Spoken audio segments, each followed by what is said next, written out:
अच्छा चल, अभी तुझे मैं समझ चलाने में से चलता नहीं हूँ, ना काटने से कटता हूँ। चल, अभी तुझे समझ में आ जाएगा। मैंने इसको शादी में पकड़ा।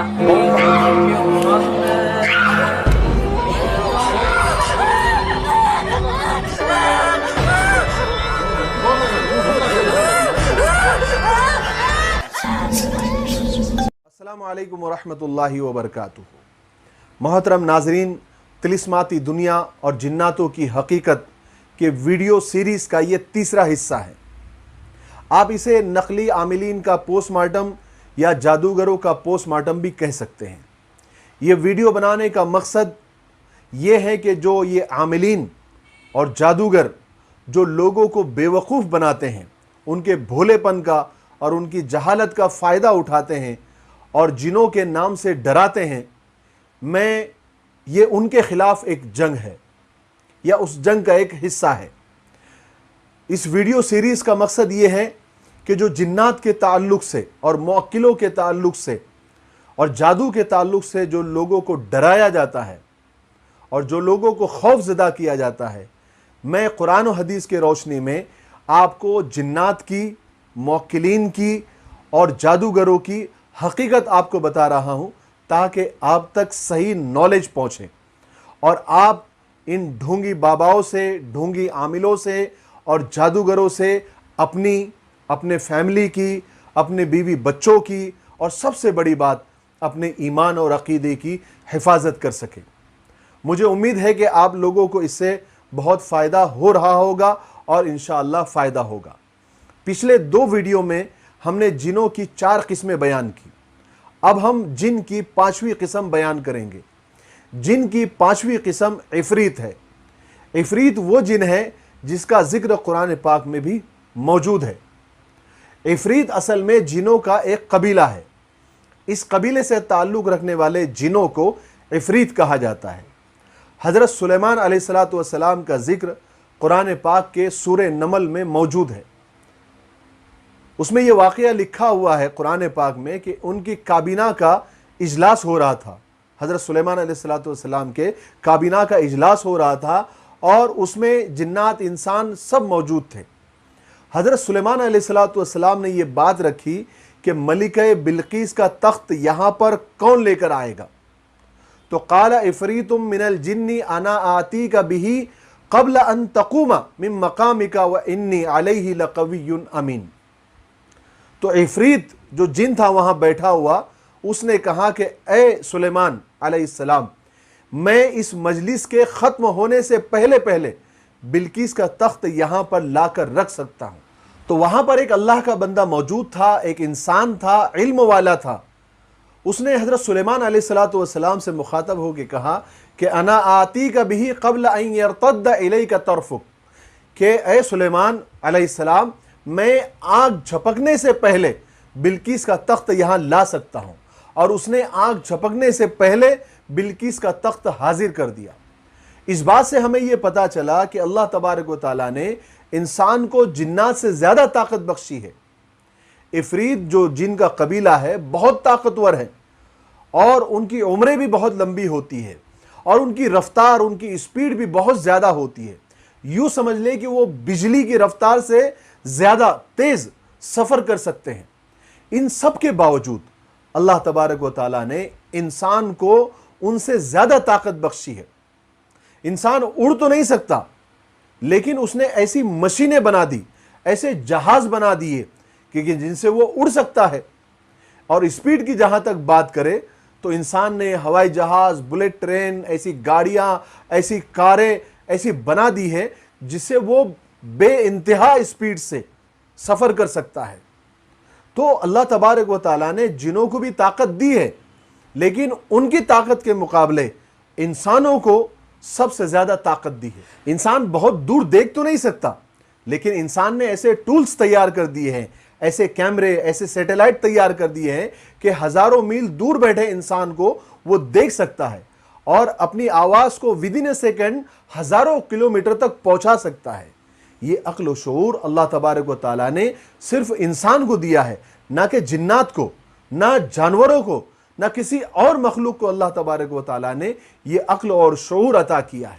अब बात करते हैं जिनों की छठी किस्म का। जिनों की छठी किस्म अलगौल है। इनकी ज़्यादा तफसील तो नहीं पता, लेकिन इनके बारे में इतना पता है कि ये कब्रस्तानों में रहते हैं और इनकी जो खाना है, इनकी महबूब ग़िज़ा जो है वो हड्डियां हैं और गोबर वगैरह ये लोग खाते हैं। सातवीं किस्म जिन्नात की वो है जो इंसानों को रात को सोते वक्त उनके सीनों को दबाते हैं, उन पर बोझ डालते हैं। अक्सर लोगों को आपने ये कहते हुए, शिकायत करते हुए सुना होगा, या फिर कभी आपके साथ भी ये वाक़या पेश आया होगा कि आप रात को सो रहे हैं और आपको ऐसा महसूस हो रहा है कि कोई आपको दबा रहा है, आपके ऊपर मनो टनो बोझ डाल रहा है, और इतना कि आप हाथ पैर भी हिला नहीं सकते, गर्दन नहीं हिला सकते, आपकी सांस फूलने लगती है, बोझ इतना होता है। ये अक्सर लोगों के साथ होता है। तो आप इसमें डरने की बिल्कुल ज़रूरत नहीं है। मैं आपको डराने के लिए ये सब बातें नहीं कर रहा हूँ, और इसके लिए आपको किसी जाली और नकली बाबा आमिल किसी के पास जाने की ज़रूरत नहीं है। देखिए, जब भी आप पर ऐसी हालत पेश आए, आपको ऐसा लगे कि कोई आपको दबा रहा है और आपकी सांस फूलने लग रही है, तो आप फौरन आयतुल कुर्सी पढ़ना शुरू कर दें। और अगर आपकी हालत बहुत ज़्यादा ख़राब है कि आप ज़बान से आयतुल कुर्सी नहीं पढ़ सकते, तो आप क्या करें, आपके दिमाग में आयतुल कुर्सी पढ़ना शुरू कर दें। जैसे ही आप आयतुल कुर्सी पढ़ना शुरू करेंगे, अल्लाहु ला इलाहा इल्ला हुवल हय्युल क़य्यूम तक भी अगर आप पहुंचेंगे, तो आपको अचानक एक झटका महसूस होगा और आपको ऐसा लगेगा कोई आपकी बदन के ऊपर से उठ के भाग गया है, या फिर ऐसा लगेगा कि किसी ने आपके सीने पर से बोझ हटा दिया है। आप फौरन हल्का महसूस करने लगेंगे और आपको यानी अच्छा फील होगा और आपको राहत मिलेगी। तो ये जिन्नात की एक किस्म होती है जिनका मुस्तकिल ये काम होता है कि ये रातों में इंसानों को इस तरह से परेशान करते रहते हैं। सातवीं किस्म खंजर्ब है। उनका काम सिर्फ नमाजों में आकर नमाजियों को डिस्टर्ब करना और वसवसे डालना होता है। तो ये थी जिन्नात की चंद अक़साम जो मैंने आपके सामने बयान की, जो पिछले हिस्से में अधूरी रह गई थी। तो इनसे डरने और घबराने की बिल्कुल ज़रूरत नहीं है। ये इंसान से ज़्यादा ताकतवर नहीं है, बल्कि ये इंसानों से डरते हैं। लेकिन हमारी कम इल्मी ऐसी है, जहालत ऐसी है, भोलापन ऐसा है कि हम जिन्नात से डरते हैं और वो हमसे डरते हैं, क्योंकि हम ज़्यादा ताकतवर हैं, हम ज़्यादा पावरफुल हैं। अब आते हैं मौक्किलों पर। जैसे मैंने आपको वादा किया था कि तीसरे हिस्से में मैं मौक्किलों के बारे में आपको बताऊंगा कि ये मौक्किल क्या होते हैं और इनकी हकीकत क्या है। आपने अक्सर आमिलों से या आमिलों के बारे में सुना होगा कि फलाने आमिल के पास इतने मौक्किल है, 1 है, 2 है, 4 है, और फलाने बाबा, फलाने पीर, फलाने आमिल जो है मौक्किलों के ज़रिए काम कराते हैं। मौक्किलों को भेजते हैं कि जाओ फलाने का काम करके आओ, जाओ फलाने का ये कर आओ। तो ये क्या हकीकत है इसकी? क्या मौक्किल जिन्नात किसी के काबू में, किसी के ताबे में आते हैं? क्या वो आमिलों के हुक्म पर काम करते हैं? और शरीयत के एतबार से, सबसे बड़ी बात, शरीयत के एतबार से ये जायज़ है या नहीं? आज आपको ऐसी बातें पता चलेगी जो आपको हैरत में डाल देंगी, और आपके पुराने जो तसव्वुरात है, ख़यालात है, जो गलत आपके दिमागों में बिठाए गए हैं या बैठे हुए हैं, आज इंशाअल्लाह उसका ख़ात्मा हो जाएगा। देखिए, जो आमिलीन कहते हैं ना कि हमारे पास मौक्किल है, 4 है, 2 है, 6 हैं, हम उनसे काम करवाते हैं, तो ये आमिलीन ये मौक्किल से मुराद क्या लेते हैं? सबको मालूम है कि अल्लाह तबारक व तआला की 3 बड़ी मखलूक़ात है, इंसान, जिन्नात और फरिश्ते। अल्लाह की और हज़ारों मखलूक़ात हैं, लेकिन यहाँ बात सिर्फ जिन्नात, इंसान और फरिश्तों की चल रही है। तो आमिलीन और जादूगर या फिर जो बाबा और पीर जो मौक्किलों की बात करते हैं, वो उससे मुराद क्या लेते हैं? या तो वो जिन्नात लेते होंगे या तो फिर फरिश्ते लेते होंगे, लेकिन अक्सर इससे मुराद जिन्नात ही लिए जाते हैं। कुछ लोग इससे मुराद फरिश्ते भी लेते हैं, लेकिन ज़्यादातर 99.9% मौक्किल से मुराद जिन्नात ही लिए जाते हैं। तो वो कौन सा जिन है जिनसे इनकी दोस्ती हो जाती है? जैसे मैंने आपको पिछले वीडियोस में बताया था कि हर इंसान के साथ एक जिन, एक शैतान जिसका नाम करीन है, वो हमेशा इंसान के साथ लगा रहता है, जिसका जिक्र कुरान पाक में भी आया है। یہ اسی جن اسی شیطان کو موکل کہتے ہیں اور یہ ان سے دوستی کرتے ہیں اور کہتے ہیں کہ ہمارے پاس موکل ہے۔ اب یہاں یہ سوال پیدا ہوتا ہے کہ کیا جنات کسی کے تابع ہو سکتا ہے؟ کیا شیطان کسی کے تابع ہو سکتا ہے؟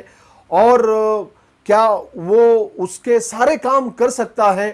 یعنی وہ یہ آقا اور وہ غلام، یعنی جنات غلام، شیاطین غلام، اور یہ پیر بابا، یہ عامل بابا، یہ جادوگر باس، اور یہ اس کا آقا، اور جو بولے وہ کام کرے۔ جیسے آج کل جو فلموں میں بتایا جاتا ہے کہ وہ جن آتا ہے اور بولتا ہے کہ بتائیے آقا کیا حکم ہے، اور وہ بولتا ہے کہ فلانا چیز مجھے چاہیے، فلانے کو لے کر آؤ، ادھر سے پیسہ لے کر آؤ، روپیہ لے کر آؤ، اور فوراً جن جاتا ہے اور وہاں سے روپیہ پیسہ لے کر آتا ہے اور پھر بولتا ہے کہ اور حکم کیجیے آقا۔ تو یہ سب جو ہے نا، یہ سب خیالی تصورات ہیں، یہ سب کہانیاں ہیں۔ یاد رکھے جنات اور شیطان کبھی کسی انسان کے قابو میں نہیں آتے، کم سے کم ایسے قابو میں نہیں آتے کہ انسان جو چاہے وہ کروا لے، وہ غلام یہ آقا، وہ رعایا اور یہ بادشاہ۔ ایسا کوئی جنات کوئی شیطان کسی کے قابو میں نہیں آتا۔ اس کی وجہ یہ ہے کہ ہمیں قرآن پاک میں حضرت سلیمان علیہ السلام کی ایک دعا ملتی ہے سورہ صاد میں، کہ حضرت سلیمان علیہ السلام نے اللہ تبارک و تعالیٰ سے دعا مانگی تھی، قال رب اغفر لی وہب لی ملکا لا ینبغی لأحد من بعدی۔ یعنی حضرت سلیمان علیہ السلام نے اللہ تبارک و تعالیٰ سے دعا کی تھی کہ اے اللہ مجھے ایسی حکومت دے، ایسی سلطنت دے، ایسی بادشاہت دے جو میرے بعد کسی کو بھی نہ ملے۔ اور اللہ تبارک و تعالیٰ نے یہ دعا سلیمان علیہ السلام کی قبول کی تھی، اور انسانوں پر حکومت اللہ تبارک و تعالیٰ نے ان کو دی، جنات پر دی، جانوروں پر دی، ہواؤں پر دی، چرندوں پر، پرندوں پر، مچھلیوں پر، ہر چیز پر اللہ تبارک و تعالیٰ نے حضرت سلیمان علیہ السلام کو حکومت دی تھی۔ جنات سلیمان علیہ السلام کے تابع تھے، ان کی مرضی، ان کی اجازت کے بغیر وہ کچھ نہیں کر سکتے تھے، ان کے کنٹرول میں تھے، یہ ان کی حکومت کا حصہ تھا، ان کی دعا کی برکت تھی، اللہ کی عطا تھی اور اللہ کی قدرت تھی۔